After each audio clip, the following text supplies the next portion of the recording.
নমস্কার বন্ধুরা, আশা করি আপনারা ভালো আছেন। গল্পের ঢেউয়ে ঢেউয়ে আপনাকে স্বাগত। আজকের গল্প পড়ব অচিন্ত্য কুমার সেনগুপ্ত লেখা গল্প অমর কবিতা। গল্প পাঠে আমি সাগর লাহিড়ী।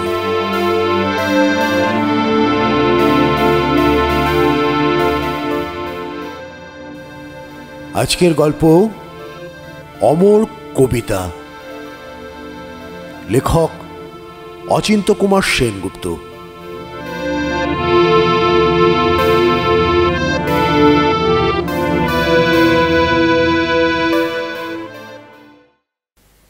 নির্মলা কি সম্পর্কে আমার মাসি হতো। হাটখোলার ওদিকে তার শ্বশুর বাড়ি। বড় বেশি আনাগোনা নেই। মাঝখানে একটা উড়ো খবর পেয়েছিলুম যে তার বছর খানেকের প্রথম খুকিটি একদিনের জ্বরে হঠাৎ করে মারা গেছে। জগৎ সংসারে সেটা এমন কিছু বিচিত্র ঘটনা নয় যে তাকে নিয়ে অকারণ দীর্ঘশ্বাসে একটি মুহূর্ত ভারাক্রান্ত করে তুলব। খবরের কাগজের টুকরো সংবাদের মতোই এই খবরটার ওপর ক্ষণিক চোখ বুলিয়ে গিয়েছিলুম মাত্র। তলিয়ে দেখলেও এর বেশি নিশ্চয়ই দেখতে পেতুম না যে নির্মলার নতুন বিয়ে হয়েছে, তার শরীরে বয়সের সবে বসন্ত, তার সময়ের সমুদ্রে এক বছরের সামান্য একটি খুকির কী বা স্থান, কতটুকু বা মূল্য। হারিয়ে যেতে দিয়েছিলুম ঘটনাটাকে। এর মধ্যে একদিন প্রায় মাসখানেক পরে নির্মলা আমাদের বাড়িতে এসে হাজির। ভেবেছিলাম একটা কুৎসিত কান্নাকাটির অভিনয় শুরু হবে। মার সঙ্গে নির্মলার এই প্রথম দেখা তার খুকি মারা যাবার পর। কিন্তু উল্টোটা দেখে যেমন আশ্বস্ত হলুম, তেমনি তারও চেয়ে বেশি হলুম বিস্মিত। শুনলুম আমার পাশের ঘর থেকে, শুনলুম নির্মলা একেবারে সে কথার কাজ ঘেঁষছে না। এটা ওটা নিয়ে অবান্তর কথা কইছে, টুকরো টুকরো কথায় হেসে উঠছে টুকরো টুকরো করে। তার কথার বিষয় হচ্ছে বাসের রাস্তা যেন আর ফুরোতে চায় না, যা গরম পড়েছে, বৃষ্টি কবে নামবে, আমাদের সংসারে মাসে কমন করে লাগে কয়লা। মাও কথাটা ছুলেন না, টের পেলুম। বললেন শুনতে পেলুম। এই ভর দুপুরে এত রোদে? নির্মলার স্বর হাসিতে পিছলে পড়ছে। না এসে আর কি করি বলো, করবার মতো কাজ তো একটা কিছু চাই হাতের কাছে। মা বললেন, পিনুকে কতদিন থেকে বলছি তোকে একবার দেখে আসতে। সেই আমি এসে একদিন সশরীরে উদয় হলুম। হাসিতে তার কথাগুলো যেন রোদ লাগা রঙিন ঝিনুকের মতো ঝিকমিক করে উঠল। পিনাকি কোথায়? আমি ওর কাছেই এসেছি। ওর সঙ্গে আমার ভীষণ একটা জরুরি কথা আছে। আমি তখন টেবিলে মাথা নিচু করে বসে লিখছিল। হঠাৎ আলো নেবানো অন্ধকার ঘরে জ্যোৎস্নার মলিন দীর্ঘ একটা রেখার মতো নির্মলা আমার ঘরে আমার সামনে এসে দাঁড়ালো। তার সারা গায়ে বীতবর্ষণ আকাশের সুনীল সস্মিত প্রখরতা, দুটি চোখ খুশিতে যেন অগাধ হয়ে উঠেছে। তার শাড়ির সব কটি ঝিলমিলে রেখায় যেন এই খুশির মৃদু মদির অনুচ্চারণ। বলে রাখা ভালো, নির্মলা আমার চেয়ে বছর দুয়েকের ছোট। তার সঙ্গে আমার সম্পর্কটা নেমে এসেছে অবন্ধুর বয়সের সমতায়। আমার টেবিলের উপর ঝুঁকে পড়ে সে জিজ্ঞেস করল, কি লিখছ? বললুম, একটা গল্প। নির্মলা পাশে নিচু একটা বেতের চেয়ার টেনে এনে বসল। বসবার সঙ্গে সঙ্গে তার সমস্ত ভঙ্গিটা যেন ক্লান্তিতে কোমল হয়ে এলো। ভালো করে তার দিকে চোখ ফেরালুম। তার আকস্মিক বিচ্ছিন্ন আবির্ভাবের সঙ্গে তার এই ঘন বিস্তৃত উপস্থিতির যেন কোনো সুসাম্য নেই। শাড়ির কুঞ্চিত সব রেখায় যেন কেমন একটা করুণ আলস্য এলোমেলো হয়ে আছে। ম্লান গলায় সে বললে, গল্প কেন? কবিতা আজকাল আর লেখো না? স্ট্যান্ডের গায়ে কলমটা হেলিয়ে রেখে চেয়ারে পিঠটা ছেড়ে দিয়ে বললুম, কখনো সখনো, খুব কম। লাজুক হাসিতে নির্মলার সমস্ত মুখ ভিজে গেল। গাঢ় অথচ করুণ গলায় বললে, আমি একটা লিখেছি। ভীষণ অবাক হয়ে গেলুম। বললুম, বলো কি, তুমি কবিতা লিখেছ? কথাটা যেন বিশ্বাসযোগ্য নয় আমার কথা বলার ধরনে, তাই বোধ করি নির্মলার মনে হলো।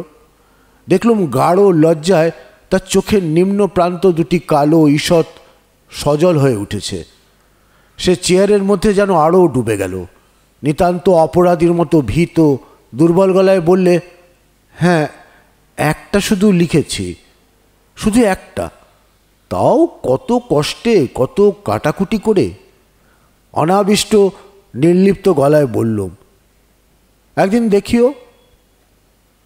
হ্যাঁ, তোমাকে দেখাবো বলেই তো নিয়ে এসেছি। নির্মলা হঠাৎ সর্বাঙ্গে মর্মরিত হয়ে উঠল। দুটি ভুরু প্রসারিত প্রতীক্ষায় ধনুকের মতো ধারালো। এতটা অবশ্যই আশা করিনি। কবিতা সম্বন্ধে, বিশেষত প্রথমত কবিতা সম্বন্ধে লেখক মাত্রেরই একটি স্বাভাবিক সংকোচ থাকে। লোকচক্ষুর কাছে তা প্রকাশিত করা যেন দৈহিক আবরণ উন্মোচনের মতোই ভয়াবহ লজ্জাকর মনে হয়। অন্তত আমার তো তাই হতো, কিন্তু নির্মলার এই নির্ভীক নির্মল নির্জলতায় মর্মে মর্মে কণ্টকিত হয়ে উঠলুম। ব্লাউজের তলা থেকে সে কয়েকটা আলগা কাগজের টুকরো বার করল। পৃষ্ঠাগুলির নম্বর মিলিয়ে গুছিয়ে দিতে দিতে এগিয়ে এলো টেবিলের কাছে। গলা নামিয়ে যেন গভীর কোনো পাপ স্বীকার করছে। নির্মলা বললে, কাউকে বলো না কিন্তু, এই একটা মাত্র লিখেছি, আজ প্রায় 1 মাস ধরে। দয়া করে তুমি শুধু একটু জায়গায় জায়গায় দেখে দাও। সব জায়গায় সমান মেলাতে পারিনি। কাগজের টুকরোগুলো হাতে নিয়ে কৌতূহলী হয়ে জিজ্ঞেস করলুম, সমস্তটাই একটা কবিতা? নির্মলা তার চেয়ারে ফিরে গেল। বললে, হ্যাঁ, তবুও তো সব কথা এখনো লিখতে পারিনি। তুমি দেখো না, পড়ে বলো না কি কথা আর লেখা যায়। রুদ্ধ নিঃশ্বাসে কবিতাটা পড়তে লাগলুম। নির্মলার প্রতি আত্মীয়তার খাতিরে সেটাকে কবিতা বলছি। নিতান্ত সে কাছে নাগালের মধ্যে বসে আছে। নিতান্তই সে মেয়ে। সমস্ত শরীরে তার এমন স্নেহ শীতল শোকের শীর্ণতা, তার বসবার উদাস ভঙ্গিতে ধূসর প্রেতচ্ছায়া। তাই সে কবিতা পড়ে প্রবল উচ্চকণ্ঠে হেসে উঠতে পারলুম না। নইলে এই কবিতা এমনি হাতে এসে পড়লে শপথ করে বলতে পারছি আজ আমাদের বৈকালিক সাহিত্য আড্ডায় প্রচুর একটা হাসির ভোজ দিতুম। অনেক পরিশ্রম যে সে করেছে তাতে সন্দেহ নেই, করেছে অনেক কাটাকুটি, তার অনেক প্রসাধন, কিন্তু ছন্দ বা মিল দূরে থাক, একটা বানান পর্যন্ত সে শুদ্ধ করে লিখতে পারেনি। বিষয়টা মিল্টনের প্যারাডাইজ লস্টের মতোই গুরুগম্ভীর। তার খুকির মৃত্যুর উপর এক প্রকাণ্ড শোক গাথা। কোথাও পার দেখা যাচ্ছে না। একটা বন্যা আবিল উদ্বেল সমুদ্র যেন দিগন্ত থেকে দিগন্ত পর্যন্ত প্রসারিত। তবু সব কথা নাকি সে লিখতে পারেনি। আর কি কথা লেখা যেত তাই ভেবে আমি অস্থির হয়ে উঠলুম। তার খুকি দিব্যি হামাগুড়ি দিয়ে চৌকাঠ পেরিয়ে যেত, আলনায় তার জন্যে জুতো সাজিয়ে রাখা যেত না, জলের কুঁজোটা সে দুবার ভেঙেছে, কোনো কথাই সে বাদ দেয়নি। তার উপর মাড়িতে ছোট ছোট দুটি দাঁত উকি মারত। দাঁত উঠবার সময়টায় তার কীরকম অসুখ হয়, কোন ডাক্তার আসে, সব কথা সে খুঁটিয়ে খুঁটিয়ে পদ্মাকার করে তুলেছে। তাকে কে কী নামে ডাকত, দিয়েছে তার একটা লম্বা ফিরিস্তি। শুধু নির্মলার দেয়া বুড়ি বলে ডাকলেই সে বেশি সাড়া দিত। তার বাঁ কাঁধের ওপর একটা ছোট জরুল ছিল। কবে ও কতবার সে বসতে গিয়ে টাল সামলাতে না পেরে মেঝের ওপর পড়ে গেছে। এমনই দিনের পর দিন, পর্বের পর পর্ব নির্মলা এক বিরাট মহাভারত লিখে এনেছে। তার অশিক্ষিত শোকের এই উচ্ছৃঙ্খল আড়ম্বর দেখে বলতে কি তার প্রতি বিশেষ শ্রদ্ধালু হতে পারলুম না। বললুম, চাপা বিরক্তির স্বরে বললুম, এটাকে কি করতে হবে? নির্মলা উৎসাহে জ্বলে উঠল। নরম গলায় জিজ্ঞেস করল, কেমন লাগলো? চলবে? ভীষণতর অবাক হলুম। বললুম, কোথায়? যে কোনো মাসিক পত্রে। তোমার সঙ্গে অনেকেরই তো চেনাশোনা, কোথাও চালিয়ে দিতে পারবে না? কি বলা যায় কিছু ভেবে না পেয়ে বলে বসলুম, বড্ড বড় হয়েছে যে। কই আর বড়, ছাপলে এই একটুখানি হয়ে যাবে। নির্মলা তার ম্লায়মান দুটি চোখ আমার মুখের ওপর তুলে ধরল। তবু তো আরও কত কথা লিখবার ছিল, আরও কত কথা লিখলে তবে বুকটা ঠান্ডা হতো। এবার অপরিমাণ কঠিন হতে হলো। বললুম, কিন্তু কিছুই কবিতা হয়নি যে। সেজন্যই তো তোমার কাছে আসা। নির্মলা লঘু গলায় হেসে উঠল। জায়গায় জায়গায় মিলগুলি একটু ঠিক করে দাও না, তোমার পাকা হাতে কতক্ষণ আর লাগবে। শুধু মিল ঠিক করলেই কি হবে? তার দিকে তাকিয়ে হঠাৎ অসহায়ের মতো বলে ফেললুম, তোমার এ লেখা সম্পাদকরা কেউ ছাপবে না কেন? নির্মলা যেন শতখান হয়ে ভেঙে পড়ল। কেনই বা ছাপবে বলো? তোমার মেয়ে মরেছে, তাতে বাংলাদেশের পাঠকদের কি এসে গেল? তাকে কে চিনবে?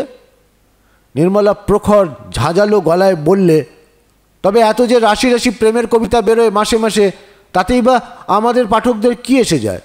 তাদের মধ্যে কাকে আমরা চিনি? সব তো আগাগোড়া মিথ্যে কথা, কেবল কতগুলো কথার মার প্যাঁচ। হেসে বললুম, কিন্তু ওগুলোর মাঝে ব্যক্তিক সীমা পেরিয়ে একটা বিশ্বলৌকিক আবেদন থাকে। নির্মলা আমার দিকে হতভম্বের মতো চেয়ে রইল। বললুম বুঝিয়ে, ওগুলো এমনভাবে লেখা হয় যাতে পাঠকরা সবাই লেখকের সঙ্গে সমান অনুভব করতে পারে। নির্মলা ফের উজ্জ্বল হয়ে উঠল। বললে, আমারটাও তো তাই। এমন কোনো বাড়ি পাবে তুমি বাংলাদেশে যেখানে কোনো না কোনো মার বুক খালি করে তার শিশু গেছে না পালিয়ে? আমার কবিতা পড়ে সেসব মেয়েরা নিশ্চয়ই তাদের দুঃখে সান্ত্বনা পাবে। তর্ক করা বৃথা। কাগজের টুকরোগুলির উপর একটা বই চাপা দিয়ে রেখে বললুম, ও থাক, আমি তোমাকে আরেকটা নতুন কবিতা লিখে দেবো। নির্মলা পাংশু মুখে বললে, সে কবিতায় তুমি আমার এত কথা কখনোই লিখে দেবে না। তা একটু ছোট হবে বই কি, কিন্তু আশা করি কবিতা হবে। থাক আমার সে কবিতা। যে কবিতায় আমার বুড়ি নেই, আমি তা দিয়ে কী করব? বলে ক্ষিপ্র হাতে কাগজের টুকরোগুলি কুড়িয়ে নিয়ে নির্মলা ঘর থেকে ছুটে বেরিয়ে গেল। হাসলুম, মনে মনে হাসলুম। নির্মলা তার বাড়ি ফিরে গেলে সবাইয়ের সঙ্গে এ বিষয়টা নিয়ে আলোচনা করতে গিয়ে উচ্চগ্রামে গলা ছেড়ে দিলুম। ঠাট্টায় আর সবাইও সানিয়ে উঠল। ভাগ্যিস তার মেয়ে মরেছিল, তাই তো নির্মলা মাসান্তে এমন একটা জলজান্ত কবি হয়ে উঠতে পেরেছে। সেই নির্মলা নিজের নামের বানান করতে পর্যন্ত সে যে হোঁচট খায়, বাংলা সাহিত্যের সৌভাগ্য বলতে হবে। সবাই মত স্থির করলে এই বলে যে এটা ভীষণ বাড়াবাড়ি, শোচনীয়, প্রায় হাস্যাস্পদের কোঠায় এসে পড়েছে। অল্প জলের পুঁটি মাছই বেশি ফরফর করে, এ হচ্ছে এক রকমের ঢং। দুঃখটা সত্যিকারের হলে তা নিয়ে আর এমন সে জাঁক করে বেড়াতো না, চুপ করে যেত। যেখানে যত বেশি ফাঁপা সেইখানেই তত বেশি বাজনা বাজে, যেখানে যত বেশি কথা সেখানে তত কম গভীরতা। কেউ চলে গেলে নাকি তার জন্য কবিতা করে কাঁদতে হয়। তারপর অনেক দিন নির্মলার সঙ্গে দেখা নেই। একদিন বিকালের দিকে ও পাড়ায় গিয়ে পড়েছিলাম বলে নির্মলাকে একবার দেখে যেতে ইচ্ছে হলো। বাড়িতে লোকজন বিশেষ নেই, তার স্বামী নারায়ণের তখনও বাড়ি ফেরবার সময় হয়নি। এজমালি ঝি নিচে কাজ করছিল, দরজাটা খোলা। শটান উপরেই উঠে গেলুম। সিঁড়ি দিয়ে উঠতেই বাঁ হাতি নির্মলার ঘর। এপাশে ওপাশে অন্যান্য ভাড়াটেদের এলাকা, পর্দা ও পার্টিশানে খণ্ড বিখণ্ড। যে দু একবার এসেছি তাতে ওদের বাড়ির চৌহদ্দিটা আমার মুখস্থ। দরজার সামনে সন্মোহিতের মতো খানিকক্ষণ দাঁড়িয়ে রইলুম। নিচে মেঝের ওপর দরজার দিকে পিঠ করে উবু হয়ে আধখানা শুয়ে নির্মলা গভীর অতন্দ্র মনোযোগে কি যেন একটা সূক্ষ্মতাসূচক কাজ করছে। পিঠময় চুল রয়েছে ব্যস্ততায় এলোমেলো। বিপর্যস্ত শাড়িতে কি যেন তীক্ষ্ণ অসহিষ্ণুতা, যেন আর অপেক্ষা করা যাচ্ছে না। তার সমস্ত ভঙ্গিতে সেই দুঃসহ ঔৎসুক্য। ডাকলুম, নির্মলা। যেন কতগুলি শিহরায়মান বিশীর্ণ রেখা নির্মলার সারা শরীরে ছিটিয়ে পড়ল। এ কদিনে তার চেহারার যে এতটা পরিবর্তন হবে আশা করতে পারিনি। আমাকে দেখে সে সহজ সৌজন্য হেসে উঠল বটে, কিন্তু সেই হাসি ধুয়ে দিতে পারল না তার চোখের অনিদ্রা, তার শরীরের ক্লান্তি, তার পরিপার্শ্বের এই গুমোট নির্জনতা। সে একটা চেয়ার এগিয়ে দিয়ে বললে, বসো। বললুম, কি করছিলে বসে বসে? অসংকোচ হাসি মুখে সে বললে, ছবি আঁকছিলুম। ছবি আঁকছিলে? অবাক হয়ে জিজ্ঞেস করলুম, কার? কার আবার? দেয়ালের দিকে দ্রুত চোখ বুলিয়ে সে সগর্বে বললে, দেখছো না এরই মধ্যে একা একা কত ছবি এঁকে ফেলেছি। চারিদিকের দেয়ালে অগন্তি ছবি টাঙানো। তার চোখ অনুসরণ করে বললুম, অনেক রকম ছবি আঁকতে শিখেছ যে। একটা খরগোশ, একটা ইঁদুর, ক্যাঙ্গারুর ছবিটা কিন্তু চমৎকার হয়েছে। অনর্গল কণ্ঠে নির্মলা খিলখিল করে হেসে উঠল। বললে, কোনোটাই খরগোশ ইঁদুরের নয়। নয়? না, সব আমার সেই খুকির ছবি। নির্মলার মুখে সেই হাসি এখনো অস্ত যায়নি। তার নানা ধাঁচের নানা ভঙ্গির ছবি ওগুলো। কোনোটা বসে, কোনোটায় হামাগুড়ি দিচ্ছে, কোনোটায় বা চিত হয়ে শুয়ে হাত পা ছুঁড়ে খেলা করছে। ওর কোনো ফটোগ্রাফ তুলে রাখিনি কি না, বড় অসুবিধে হয়। কোনোটা হয় খরগোশ, কোনোটা হয় ক্যাঙ্গারু। নির্মলা আরেক পশলা হাসল। অপ্রভৃত হয়ে বললুম, না না, মন্দ হয়েছে কি? মন থেকে আঁকতে হয়, অথচ মন হাতড়ে দেখি তার চেহারার এক কণাও আর মনে নেই। নির্মলা স্নিগ্ধ গলায় বললে, তার কপালটা চওড়া ছিল না ছোট ছিল বলে মনে করতে পারি না। নাকটা চোখা করব না দুপাশে একটু ফুলিয়ে দেবো ভেবে ভেবে আমার দিন কেটে যায়। তার পায়ের গোড়ালি দুটোর গড়ন শত, মাথা খুঁড়লেও মনে আসে না। মহা মুশকিলেই পড়া গেছে। বললুম, অনেক ছবি তো আঁকলে, আর কেন? তবু একটাও মনের মতো হচ্ছে না। নির্মলা হাসিতে ঝিলিক দিলে, তুমিও তো গল্প কবিতা আর কম লেখনি, তবু থামতে পারছ কই? জীবনের শেষ মুহূর্ত পর্যন্ত লিখেই যেতে হবে। কি বলো, বাঁচতে হবে তো।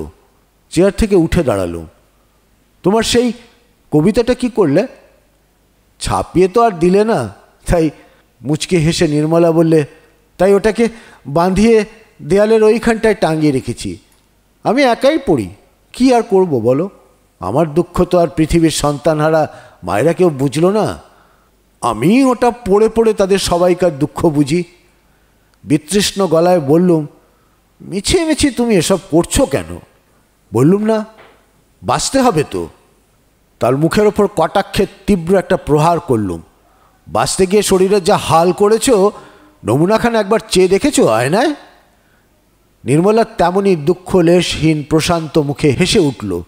বললে, আমি গেলে যাব, কিন্তু আমার খুকি তো বাঁচবে। অন্তত আর সব লেখক বা শিল্পীর মতো আমিও তো এই স্পর্ধা নিয়ে মরতে পারবো। এবার আরও অন্তরঙ্গ হয়ে এলুম। আর্দ্র নিম্ন স্বরে বললুম, যে সারা জীবনের মতো চলে গেছে, তার ছায়া আঁকড়ে থাকবার এই আড়ম্বরে লাভ কি নির্মলা? চলে গেছে বলছো কি? নির্মলা রৌদ্র ঝলকিত অসির মতো উদ্দীপ্ত হয়ে উঠল। তাকে আমি যেতে দিলুম কই? এখন সে দিব্যি ভাঙা ভাঙা পায়ে হাঁটতে শিখেছে। আধো আধো গলায় স্পষ্ট সে আমাকে এখন মা বলে ডাকে। তার জন্য এখন দস্তুর মতো আমি ফ্রক সেলাই করছি। এই দেখো, রাত্রিবেলা সে আমার কাছে এসে শোয়। বলে খাটের পাতা বিছানাটার দিকে ইশারা করে সে। হঠাৎ হাসিতে ফেটে পড়ল। দেখলুম ছোট একটা বালিশে মাথা দিয়ে বড় একটা ডল শুয়ে আছে। গলা পর্যন্ত তার কাঁথার টানা। শিয়রের কাছে ছোট ছোট কতগুলি কাঁথার স্তূপ। খাট থেকে যাতে না পড়ে যায় সেই জন্যে মোটা একটা পাশ বালিশের ভার চাপিয়ে তাকে নির্জীব আবৃত করে রাখা হয়েছে। চমকে উঠল, হে কি! নির্মলা আরেক চোট হেসে উঠল। বুঝছ না, ও আমার খুকি। একা একা শুলে কিছুতেই আমার ঘুম আসে না। নির্মলার শাশুড়ির সঙ্গে কথা হলো। তিনি নির্মলাকে ব্যঙ্গে ভর্ৎসনায় জর্জর করে তুললেন। লক্ষ্য করলুম নির্মলার তাতে ভ্রুক্ষেপ নেই। ফিকে হয়ে আসা দিনের আলোয় এক মনে তার ছবি এঁকে চলেছে। এদিকে সংসার গেল উচ্ছন্নে। শাশুড়ি বকে যেতে লাগলেন। আর উনি কিনা হাতা খুন্তি ফেলে রং আর তুলি নিয়ে বসেছেন। সমস্ত কিছুরই একটা সীমা আছে, শ্রী আছে। তার সুখী বলো আর শোকই বলো। তোমার কিসের দুঃখ জিজ্ঞেস করি? এই ওজন বয়স, একটা ছেড়ে কত ছেলের তুমি মা হবে। পা ছড়িয়ে কাঁদবার তোমার সময় কোথায়? যার জন্য শোক করছো তার জন্য তো দুঃখ পায় না। পায়ে যে শোক করছে তাকে দেখে হাসি। যাও, উনুনে এবার আগুন দাও গে, যাও। এই যাচ্ছি মা। নির্মলা তার ছবির ওপর ঝুঁকে পড়ল। আর একটুখানি শুধু বাকি। নারায়ণ এলো অফিস ফেরত। দেয়ালের পর দেয়ালের আড়ালে দিন গেছে তখন হারিয়ে। ঘরের মধ্যে অশরীরী অবাস্তবতার একটা দীর্ঘ ছায়া পড়েছে। সে সঞ্চরমার নিঃশব্দ ধূসরতায় নির্মলাকে যেন আর পৃথিবীর মানুষ বলে মনে হচ্ছে না। নারায়ণ বেশ বিষয় বুদ্ধিতে আঁটো সাঁটো নিরেট ভদ্রলোক। তার একটা সহজ পরিমিতি বোধ আছে। গোড়ায় গোড়ায় দুঃখটা তাকেও লেগেছিল প্রচণ্ড, কিন্তু যা পুরুষের ধর্ম, ক্ষতিকে সে বুদ্ধি দিয়ে মীমাংসা করে, হৃদয় দিয়ে নিষ্পরিমাণ করে তোলে না। গোড়ায় গোড়ায় নির্মলার প্রতি সমমমতায় সেও উচ্ছ্বসিত ছিল, কিন্তু এখন একেবারে বিরক্তির অসহনীয় শেষ প্রান্তে এসে পৌঁছেছে। এখন দুজনেই তারা একা, তাদের শয্যার মাঝখানে খুকির মতো মৃত মূর্তি। শ্লেষে কটূক্তিতে নারায়ণ নিষ্ঠুর হয়ে উঠেছে। আমাকে লক্ষ্য করে নির্মলাকে শুনিয়ে সে বললে, দিন রাত কেবল খুকি আর খুকি, খুকি ছাড়া ওর জীবনে যেন আর কোনো জগৎ নেই। তাছাড়া আবার কি? হাওয়ায় বেঁকে যাওয়া ছবিগুলো দেয়ালের ওপর সোজা করে বসাতে বসাতে নির্মলা বললে, খুকিকে পাবো বলেই তো আমি আমার সব, তাই আমার এক এক সময় শখ হয় পিনুবাবু। নারায়ণ হেসে বললে, মরে যদি এমনই সেবা পাই, না মরলে তো আর আমরা মূল্যবান হতে পারি না। সেই ঈষৎ ঘনিয়ে আসা থমকে দাঁড়ানো অন্ধকারে নির্মলা হঠাৎ ভয়ার্ত চিৎকার করে উঠল, তাহলে বলতে চাও খুকিকে আমি একেবারে হারিয়ে যেতে দেবো? মেঝের দেয়ালে কোথাও তার একটা চিহ্ন পর্যন্ত থাকবে না? তাহলে সেই ভীষণ শূন্যতায় আমি বাঁচব কি করে? নারায়ণ বললে, কিন্তু সব কিছুর একটা শেষ আছে, এমনকি সময়ের পর্যন্ত। আতিশয্যকে আমরা কখনো বিশ্বাস করি না। তোমার এই শোকের উৎসব দেখে সবারই সন্দেহ হয় নির্মলা, সত্যি সত্যি তুমি এখনো খুকিকেই ভালোবাসছো কি না, না নিজের এই দম্ভকে? না, খুকিকে আমি কোনোদিনই ভালোবাসিনি তো। নির্মলা অন্ধকারে অদ্ভুত করে হেসে উঠল। তুমি তো সে কথা বলবেই, তাকে হারিয়ে আমার কত ঐশ্বর্য, কত সুখ।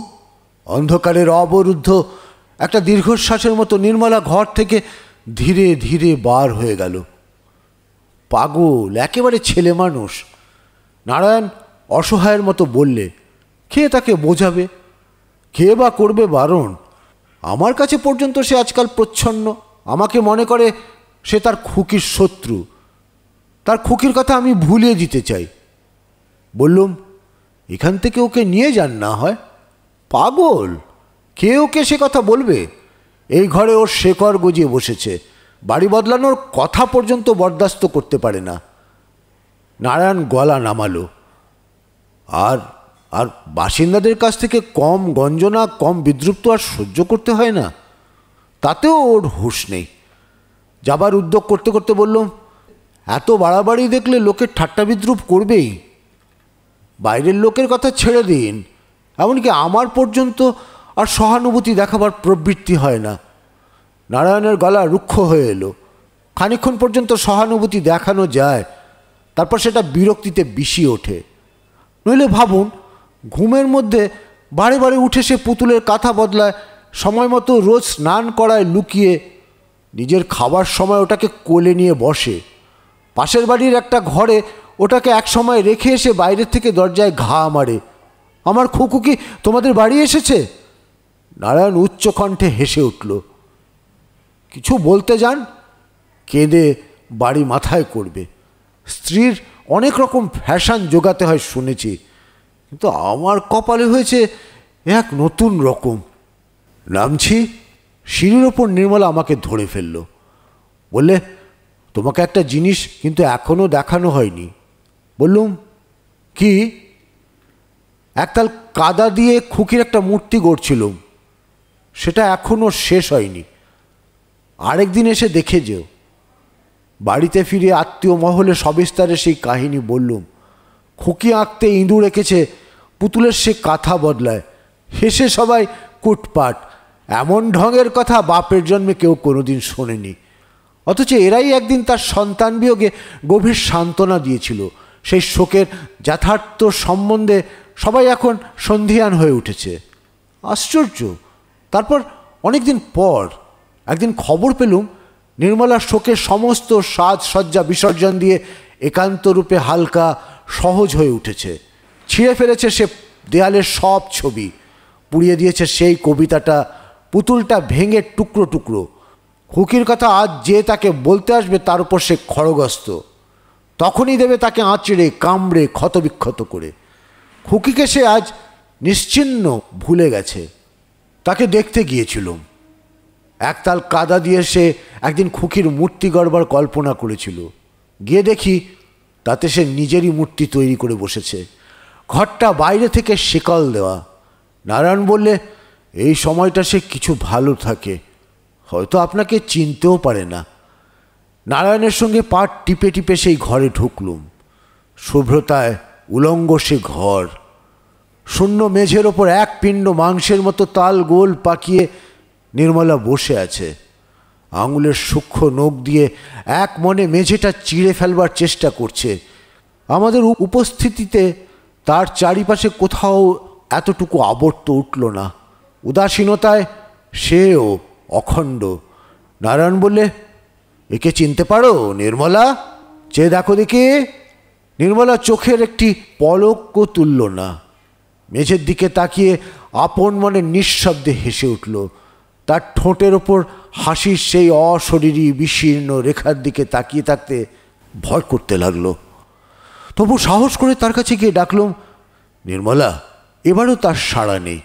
শুধু হাসির সেই বঙ্কিম রেখাটি আলস্যে আরও প্রসারিত হয়ে পড়ল।